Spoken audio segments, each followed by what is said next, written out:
अगर अभी तक आपने मिस्टर मीट हॉरर स्टोरी के बाकी सारे पार्ट्स नहीं देखे हैं तो सबसे पहले जाके उसे देख ले, वरना ये वीडियो आपको बिल्कुल भी समझ में नहीं आएगी। पिछली वीडियो में हमने देखा था मिस्टर मीट ने गुल्ली बुल्ली और शॉन को भागते हुए देख लिया था और उसने अपनी कुल्हाड़ी से रॉड के फादर को मार दिया था। रॉड के फादर को मारकर मिस्टर मीट जैसे ही गुल्ली को मारने जाता है, मिस्टर मीट का भाई गुल्ली को फुटबॉल की तरह मार देता है, जिससे मिस्टर मीट गुस्सा होकर अपने भाई को ही उस कुल्हाड़ी से मार देता है। और ये सब देखकर शॉन भी बेहोश हो जाता है और अब मिस्टर मीट से लड़ने के लिए सिर्फ बुल्ली बचा है। लेकिन तभी बुल्ली को रॉड और गुल्ली उसकी तरफ आते हुए दिखते हैं। ये देखकर बुल्ली बहुत खुश होता है और जैसे ही रॉड मिस्टर मीट को मारने के लिए जाता है, मिस्टर मीट रॉड को भी मार देता है और आखिरकार मिस्टर मीट ने बुल्ली को मारकर गुल्ली को भी अपनी लेजर बीम से मार दिया है। जब मिस्टर मीट हवा में उड़ रहा था तभी शॉन को होश आता है और शॉन ये सारी चीजें देखकर हैरान हो जाता है, क्योंकि शॉन को अभी तक नहीं समझ में आया कि यहाँ चल क्या रहा है। और अब आगे की स्टोरी देखते हैं। मिस्टर मीट अपने पागलपने में आकर लगभग यहाँ के सारे लोगों को मार चुका है और अब पता नहीं मिस्टर मीट क्या करने वाला है, क्योंकि मिस्टर मीट का दिमाग इस समय ठीक नहीं लग रहा। वो जिसको भी देख रहा है उसे मारते जा रहा है।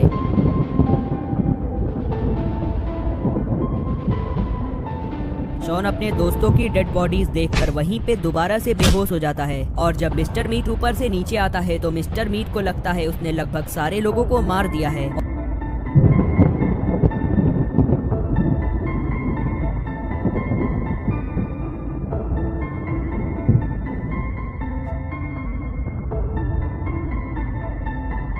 और ये सोचकर मिस्टर मीट बहुत खुश होता है कि उसने सारे लोगों को अकेले ही निपटा दिया। लेकिन शायद मिस्टर मीट को ये नहीं पता कि उसने शॉन को छोड़ दिया है और यही गलती मिस्टर मीट को भारी पड़ने वाली है। मिस्टर मीट खुश होकर दोबारा से घर के अंदर जाने लगता है और मिस्टर मीट घर के अंदर आकर सोफा पे बैठकर आराम करने लगता है और ये सोच कर बहुत खुश होता है कि उसने अकेले ही इतने सारे लोगों को मार दिया। इधर मिस्टर मीट अपने ही घर में अपने ही ख्यालों में खोया हुआ है और इधर शॉन को धीरे धीरे होश आ रहा है। अगर एक बार शॉन को होश आ जाता है तो शॉन सीधा बाबा के पास जाएगा और बाबा के यहाँ जाकर सारी बात बाबा को बता देगा। और अगर एक बार बाबा को पता चला कि मिस्टर मीट ने गुल्ली बुल्ली को मार दिया है तो बाबा मिस्टर मीट की बैंड बजा देंगे, क्योंकि मिस्टर मीट कितना ही पावरफुल क्यों ना हो जाए, वो बाबा से पावरफुल नहीं हो सकता। और आखिरकार वही हुआ, शॉन होश में आ जाता है। होश में आते ही शॉन ने सोचा क्यों ना ये सारी बात जाकर बाबा को बताई जाए, क्योंकि शॉन मिस्टर मीट से अकेले नहीं लड़ सकता। और शॉन यही बताने बाबा के यहाँ जाने लगता है। लेकिन शॉन को सबसे पहले इस बिजली के तार को पार करना होगा। शॉन बिल्कुल डरा हुआ है और शॉन बिना सोचे समझे उस तार को पार करने लगता है। शॉन को जोरदार झटका लगता है, लेकिन शॉन उस तार को पार कर ही लेता है। उस तार को पार करते ही शॉन दौड़कर वहां से भागने लगता है। शॉन को जल्दी से जल्दी इस जंगल से बाहर निकलना होगा ताकि वो बाबा के यहाँ पहुंच पाए।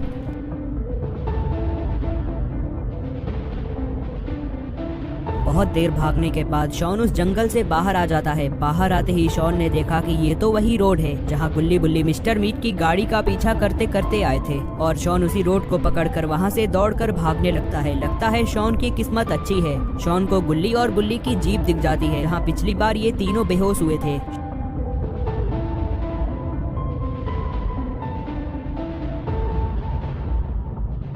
शॉन बिना कोई देरी किए हुए उस जीप में जाकर बैठता है और जीप स्टार्ट कर वहां से बाबा के घर की ओर जाने लगता है। शॉन को बाबा के घर पहुंचने में ज्यादा टाइम नहीं लगेगा और थोड़ी देर बाद शॉन गुल्ली और बुल्ली के जीप से बाबा के घर के यहाँ पहुंच जाता है। शॉन जब बाबा के घर में एंट्री करता है तो बाबा घर के बाहर ही थे। ये देखकर शॉन बहुत खुश हुआ, लेकिन बाबा ये देखकर हैरान है कि शॉन गुल्ली और बुल्ली की जीप लेकर क्यों आया है।